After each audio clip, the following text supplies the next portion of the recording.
Hey everyone, it's Kristen Lustig. I'm here today to do a little bit of an experiment. I've seen the paint kiss done with the black and white, and I wanted to try. I saw somebody yesterday, I can't remember who it was, where they did the two cups, and I think they call it a soulmate kiss. So I wanted to try that with the black and white and reverse the cups. So I already have one of my cups mixed up with my black and white. And I'm going to show you how to do the second, how I did it with the second cup. I have Artist Loft Mars Black in my trusty little bottles that I mixed up over the weekend. 48 of them. It was kind of crazy, but I'm glad it's done now. And then I have Artist Loft Flow acrylic white for my white. So I'm going to get started because I don't want to let that paint sit in that cup for very long. So you just take your two and you tip them over the cup and just try to get them out at the same time. And you're just going to pour. Try to keep them equal. My black was getting a little ahead of the white, so I stopped with the black so it could catch up. So just keep an eye on it. Go slow, there's no hurry to get it in the cup. You want to try and get equal parts, or equal amounts, I mean, in each cup. So I think I'm almost there. And doing it this way just keeps the paint separated, so you don't get as much gray. You get more of the clear black and white. Okay, I'm going to go a little bit more.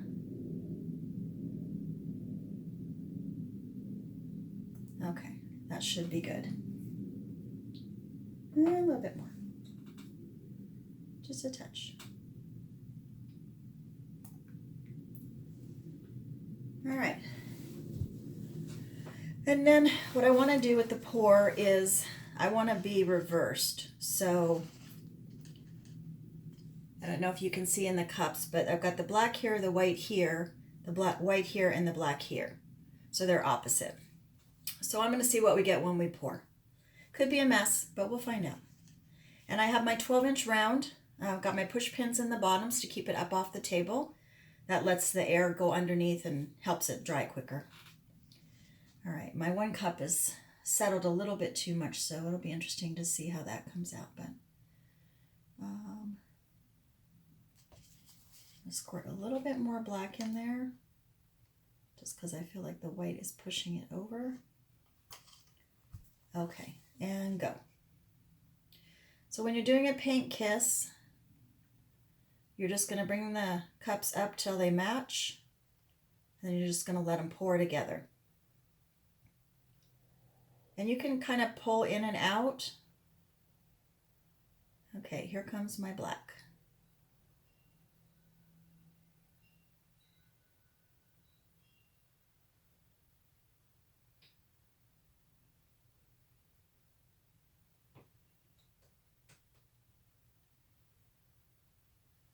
Getting more white than I am black, but I think when I stretch it out. I also think this is easier when you're sitting down instead of trying to stand up and pour over your canvas.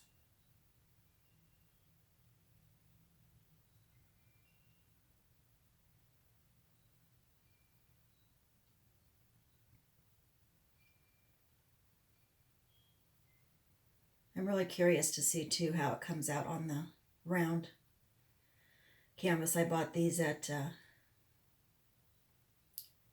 Hobby Lobby on Friday. They had them on sale, 50% off, and I got some. These are this is the 12-inch, so it's a nice size.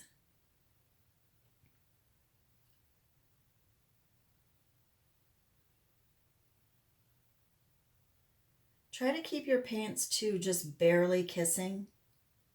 You don't want to mash them together. You just want the paint to kind of hit each other and then pour. If you get them too close and mash them too much, then your paints get all mushed up together. So I'm getting near the end of this paint kiss. It is hard to hold your hands steady for this long. But the effect is going to be pretty cool, I think.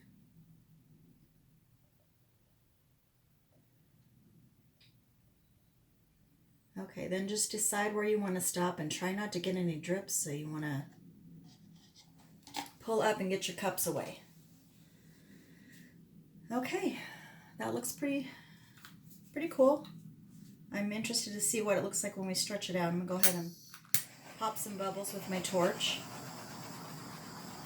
Torch is for popping bubbles mostly, and then if you have silicone in your mix, it'll heat up the silicone and pull it to the top. My paints don't have any silicone in them. I just figure I can add as I go, because there's a lot of things I don't like silicone for, especially ring pours. There's one of them.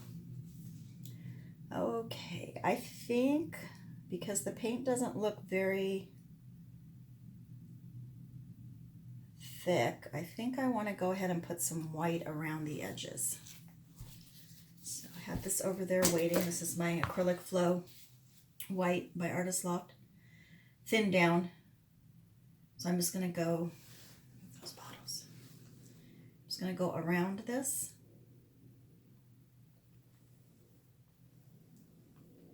Most of this will pour off, but I just want to have it there to make sure I have enough paint.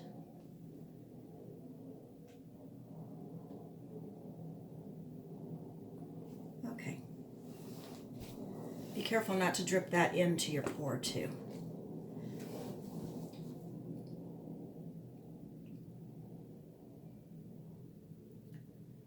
All right, I'm just going to fill in those holes there.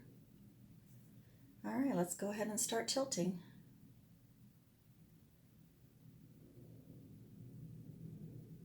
We'll go all the way out to the edges. Oh yeah, that's opening up nicely.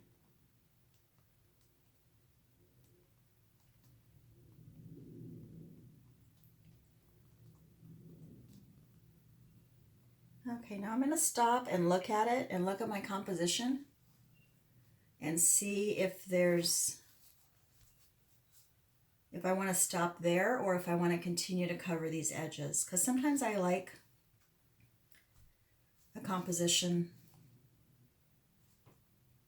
where there's some negative space going on. I think they look prettier sometimes. So don't always just go and stretch everything out and pour to all the edges. Sometimes it's good to look at them a little bit and see where you want to go. That pour's not really going anywhere, so you can stop and look. You have time to do that.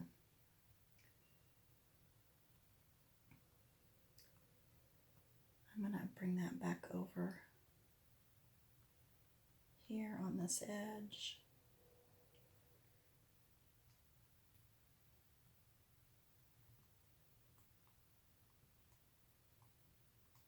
Yeah, I kind of like the negative space going on there. I would have liked to have had some more black in this, so I think the black might have been thinner than the white, and so it's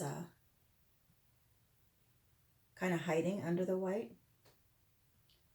But I need to torch it again, so I might get some black coming up through the white.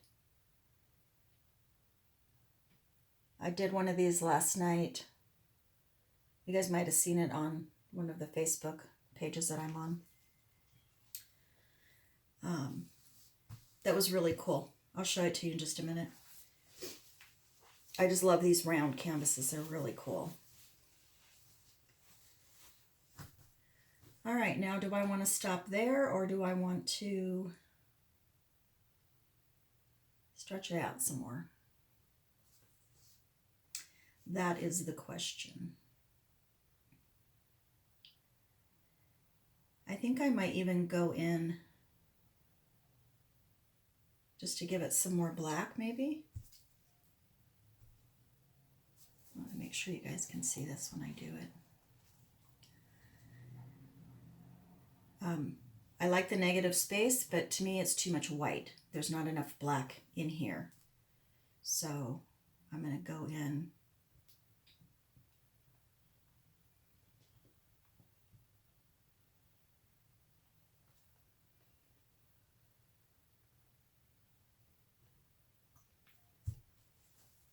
I'm going to tilt that down.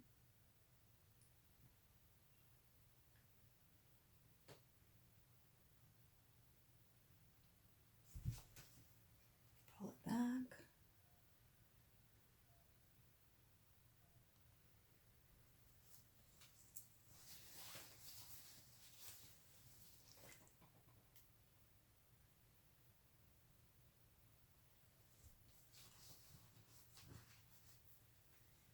And then back here, I'm going to do the same thing, and I'm just going to follow the line that's there.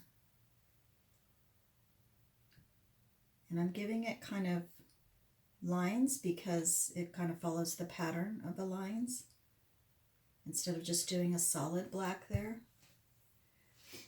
And as you can see, that turned out pretty cool over there.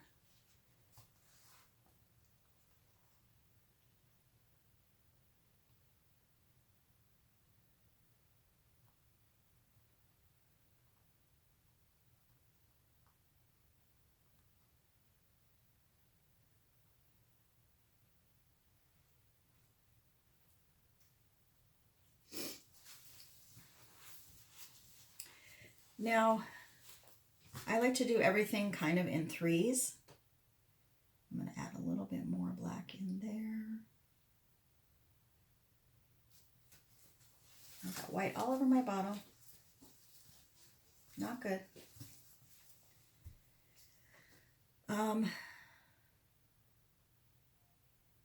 Yeah, threes. So I've got two areas here that are good, but I need a third. So if I go in up over here with some of this black over here, I can add, and that'll give us our third. Everything is better in thirds. Okay, I'm just going to add some black lines.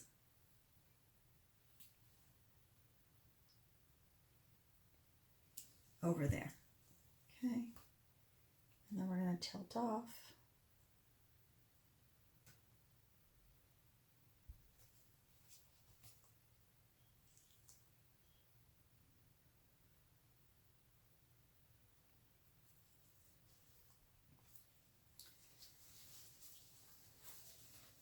Yeah, so that just adds some visual interest.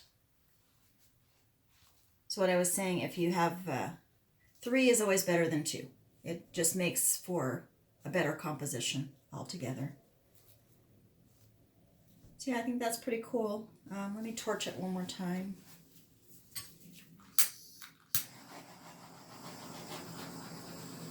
There's no, like I said, there's no silicone, but I might get some of the, freckling that comes up. Get some of that black up through the white. I kind of like that. I don't want too much of it, but I really like how this came out. It's pretty cool. I'm thinking I added some diamond dust to my last one. I get that from, I'm going to tilt this a little bit. Stone Coat countertop resin. Actually, I'm not. I'm going to add one more strip right along those lines. Kind of like when you do a geode pour. Let it drip down the bottom.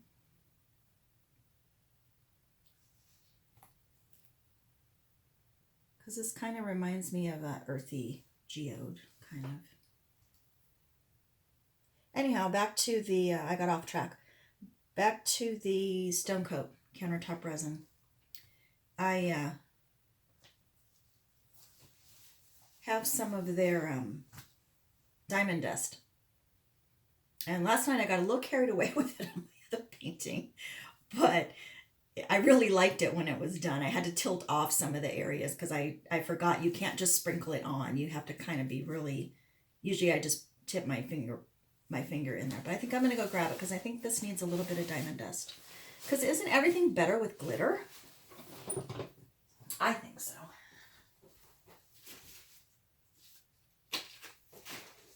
They're building a bunch of new houses over by us, and they have models open. And I went over to look at the models and go through them, and a lot of the artwork, I won't say all of it, but a lot of the artwork that they had up in these homes was black and white, gray, browns, very neutral tones. They had a couple pours in there, which I was excited to see. But a lot of things had glitter in the paintings. I thought that was really interesting.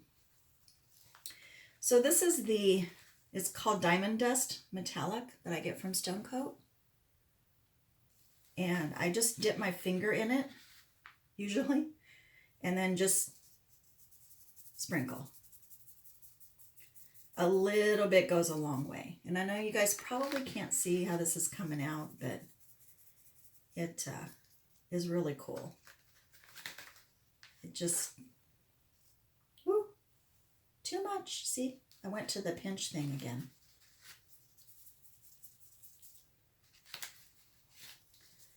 I love how I'm getting cells down here in this area that I added.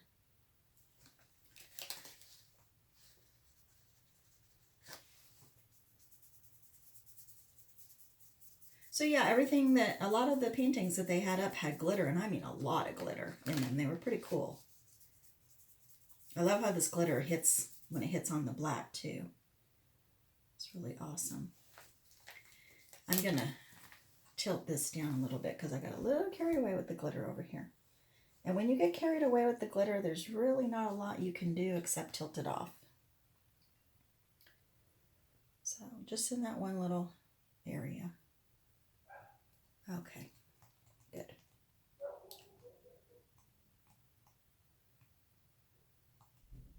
I'm going to stretch that out a little bit on the side there.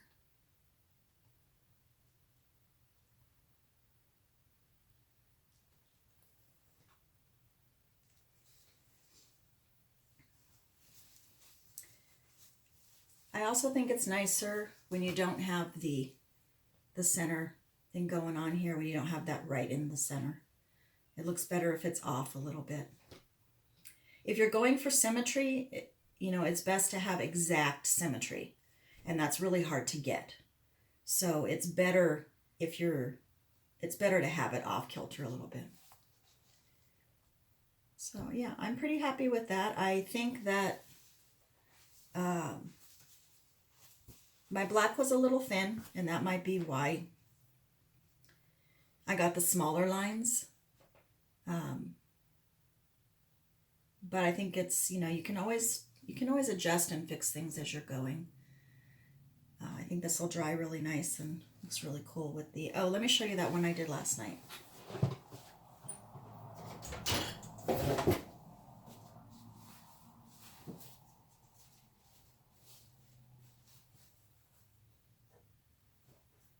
This one came out really pretty, I think.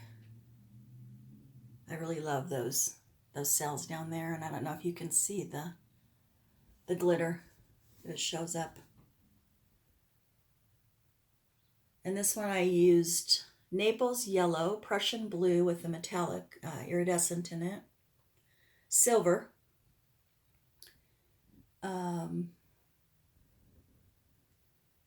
what else? Silver turquoise by Artist Loft, and then light blue by Artist Loft. So I had 3 different blues, and then I had the yellow, the Naples yellow. And I'm really happy with this one. It looks really pretty, especially in person. I don't know why they always look better in person.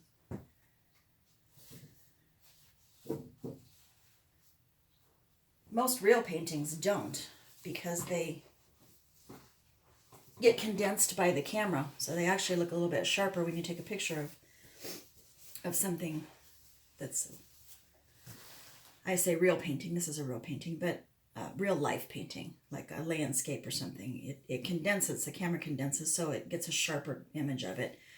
But these, for some reason, look way better in person. When I show them to people, and then I bring them in, because I work at a salon, I'm a hairdresser, when I bring them in to show my clients, or the client is picking one up that they bought, they're always amazed at how, they look so much better in person. And I say, yeah, I agree. I don't know why.